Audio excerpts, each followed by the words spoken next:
Okay, welcome friends.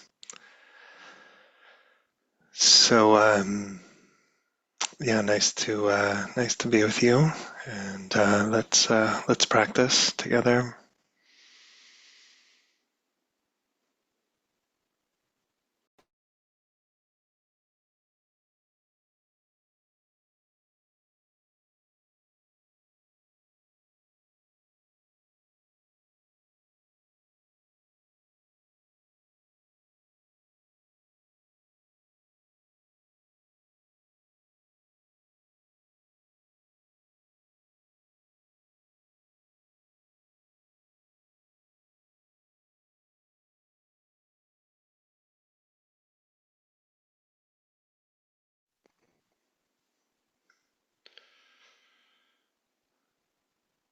So get cozy,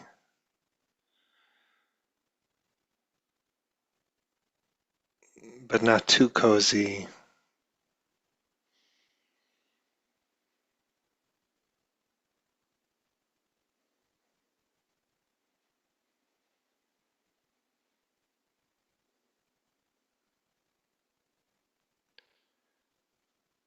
Just relaxed, but a kind of energetic openness to body mind.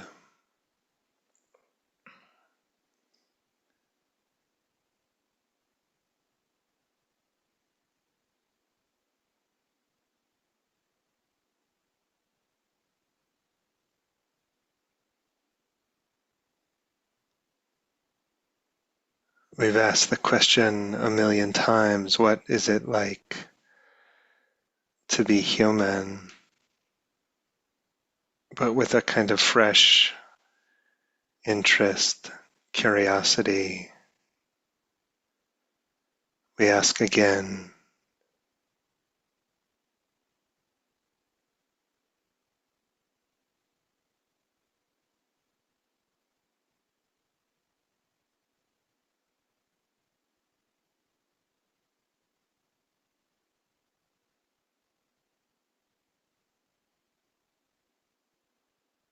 and sincerity is the willingness to be surprised by experience, by the moment, by life.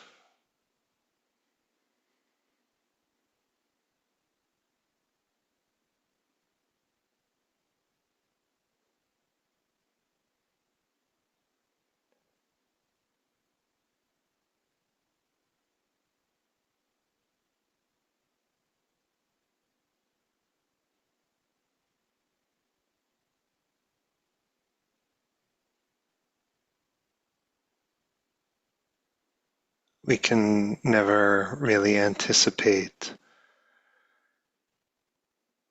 when insight will arise.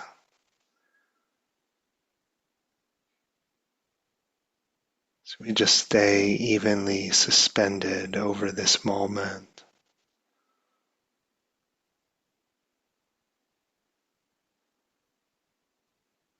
breathing, relaxing, waking up.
We emphasize tenderness and vulnerability, the intimacy with experience.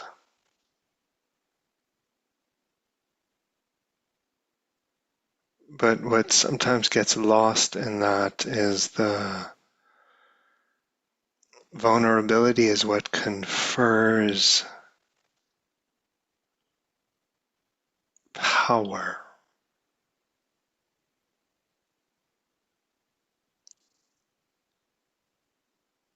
strength, courage.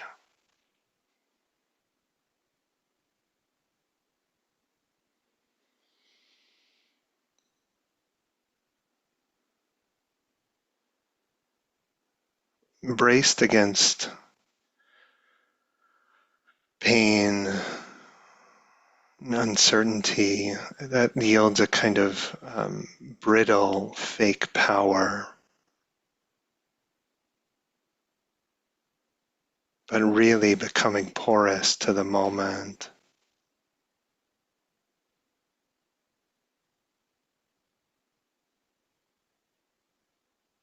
letting imperfections flow through. This softens our heart, but deepens our power.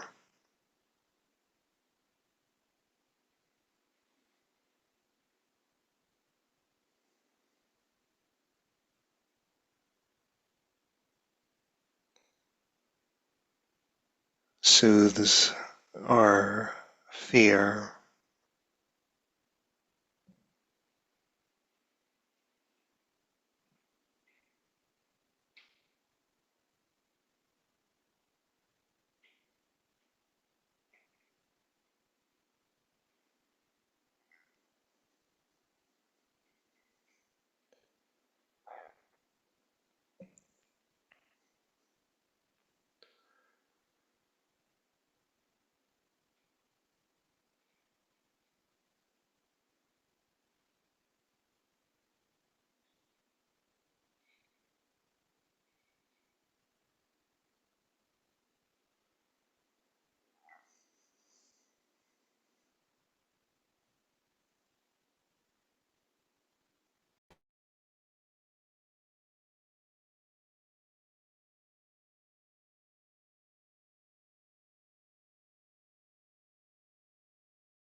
Our heart undefended,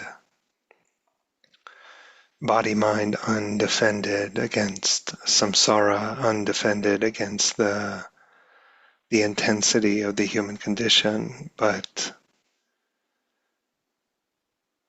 undefended doesn't lose its center.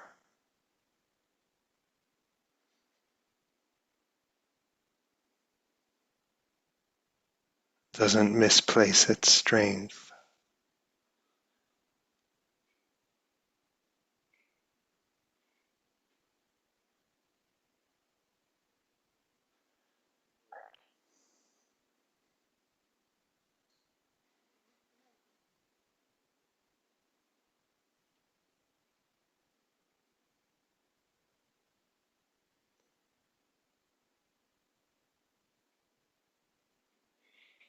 What doesn't bend breaks, the song lyric goes. So yeah, flexible, fluid. That's what permits strength. Strength of our clarity, of our love.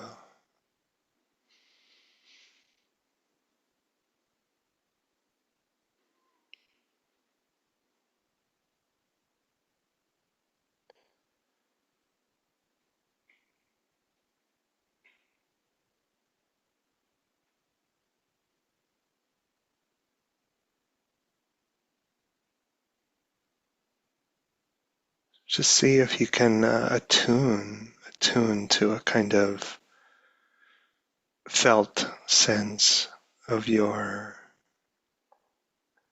power.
we cultivate a certain kind of courage in meeting this moment, knowing that the winds of feeling will blow, but they won't blow anything over.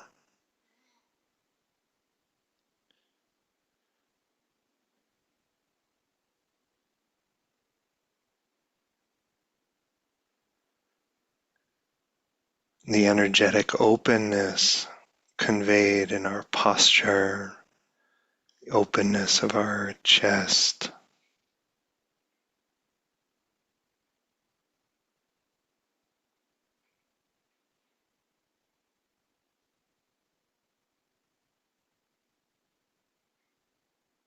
Come what may, I make my heart available to the moment.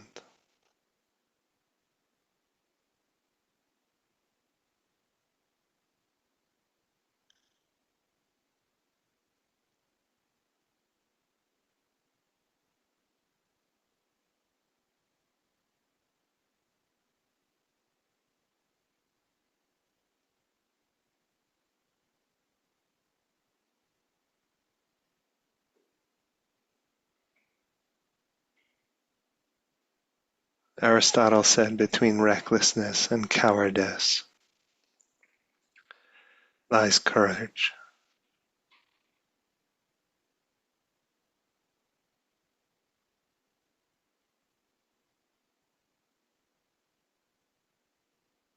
So find that, meeting this moment.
When you ain't got nothing, the lyric goes, got nothing to lose.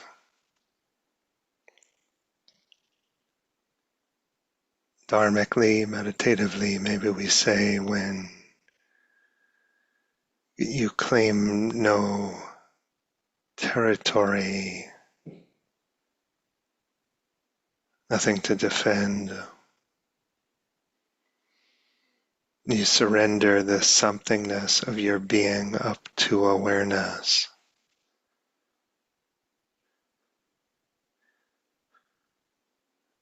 There's no more defensiveness, but a lot of confidence.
So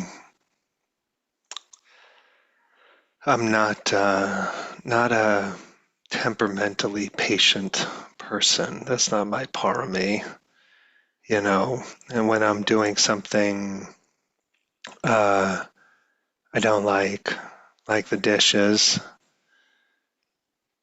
it's not a dignified scene. Thich Nhat Hanh would not be impressed how I wash the dishes. Um, Someone said to me, "You wash dishes like Poseidon in a bad mood." That's the god of the sea and storms. But in other ways, I'm patient. For example, I'm very patient with pain, very patient with my grief. I don't ask it to crystallize into meaning before it's ready. And sometimes we're in too much of a rush and we prematurely impose some order on pain, and that does healing a kind of disservice. And so I'm comfortable not knowing what grief means, not knowing what it entails, not knowing what it asks of me, not knowing how it will change me. Leonard Cohen, I managed to get Ani DeFranco and Bob Dylan in the guided. Here's Leonard. I heard the soul unfolds in the chambers of this longing as the bitter liquor sweetens in the amber cup.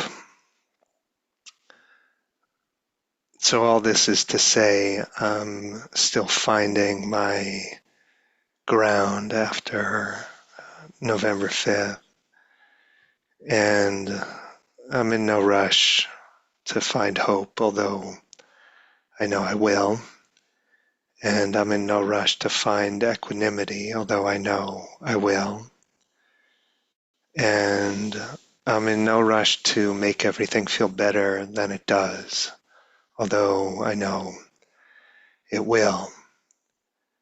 And all a Dharma teacher can do is really teach their own heart and hope that it's useful for at least a few others. And teaching is always striated with the teacher's pain and wisdom, with their particularity.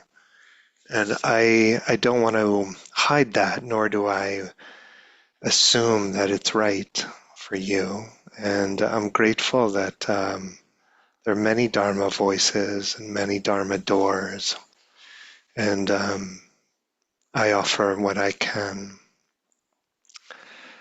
And so the Buddha said, the Dharma is it's found as a kind of middle path, and just that is so genius, a middle path. And classically, that's between um, self-indulgence and self-mortification, between obsession with senses and a kind of useless punishment of ourselves. And for me, in this moment, the middle path is something like between melodrama on the one hand and insensitivity to suffering on the other. And I've no doubt fallen prey to melodrama at times, the ways that some concern in my mind collects so much attention, and I just lose contact with the vastness of space, of time. I lose contact with the austerity of the Dharma. And maybe sometimes I'll look back on notes that I had for some old talk years ago, and I can sort of see in those notes like, oh, okay, a little, a little swept up, a little precious, maybe. The vastness somehow got lost. And maybe I think like, well, Matthew, you were in some awkward intermediate phase. You were whatever, the grief hadn't yet given birth to wisdom and love fully, you know? And and so we're invited to become disenchanted with samsara, disenchanted. And that is so much more radical than we tend to realize. The space that opens is amazing. But middle path, the other extreme, is a kind of denial or numbness or insensitivity to suffering, some kind of like muffled compassion. And I got into this path because I cared deeply about suffering, because I felt it before I knew it had a name, right? And why should greed, hate, and delusion only matter when it's inside me? Of course, the ascendancy of unadulterated greed, hate, delusion outside is harrowing. And yeah, I agree. The Buddha focused primarily on freeing oneself from suffering rather than the Dharma as a kind of medicine for society, as a utopian vision. The Buddha never claimed that the Dharma scales. It's not really a treatment for samsara, although it has tremendous diagnostic power. But as far as treatment, I don't know.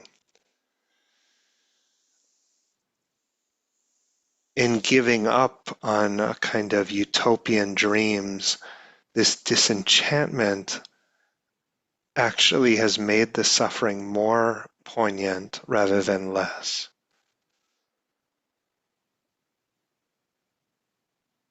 And a lot of the care and the movement in my heart feels,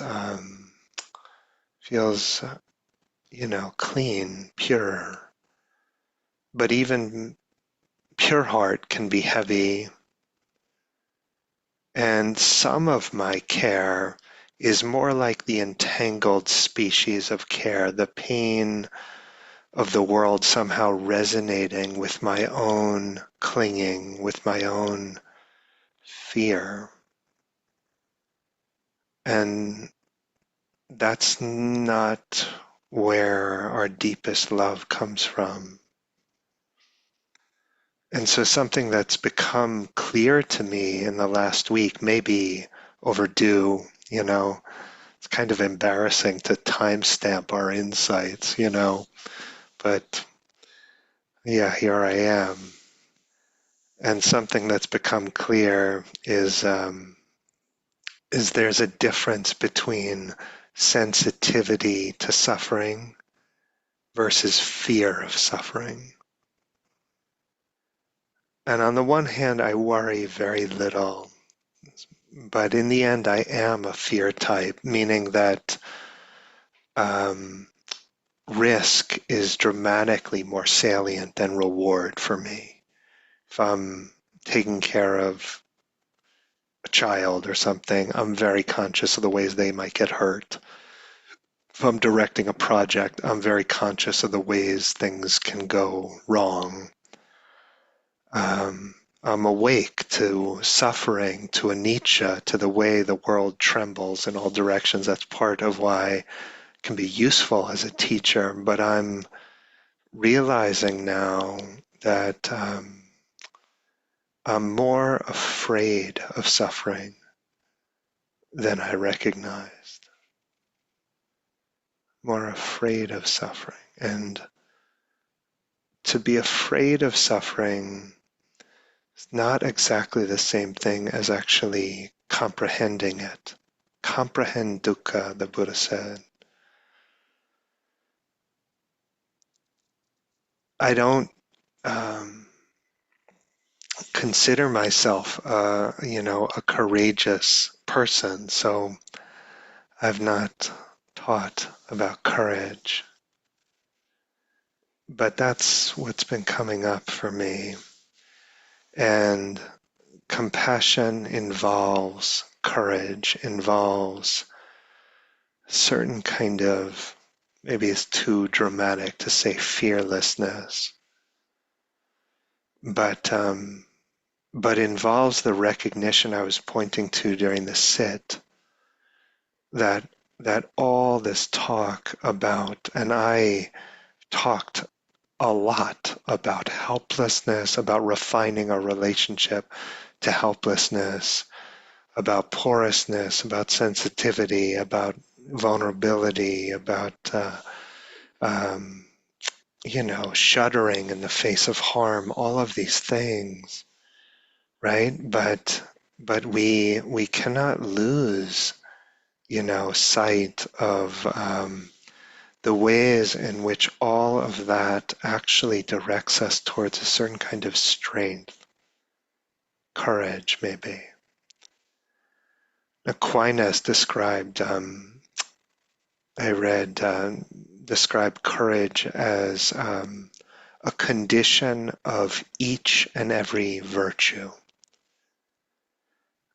Courage is a condition of each and every virtue, and was reflecting on the paramis, the perfections. Courage is woven through a lot of that in dana, generosity and renunciation and truthfulness, in aditana, the resolution, perseverance, upekkha, there's courage. And and so maybe it's time to find some of that very fluid, supple strength we call courage. And nothing needs to happen now. It's just, in me, it's a kind of gathering of the energy, a pooling of a certain kind of um, strength, confidence, love. And I say all this because for me, I realized like some part of me was just tired of being afraid, and maybe tired of the ways that fear encumbered my love. And so the question, what does love look like? What does your love look like when it's less afraid? May be worth asking.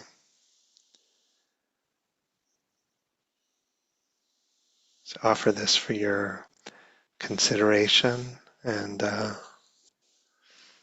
we'll keep going and keep tracking the evolution of your heart in this time. I'll do the same. We'll gather back next week. Okay, I wish you well.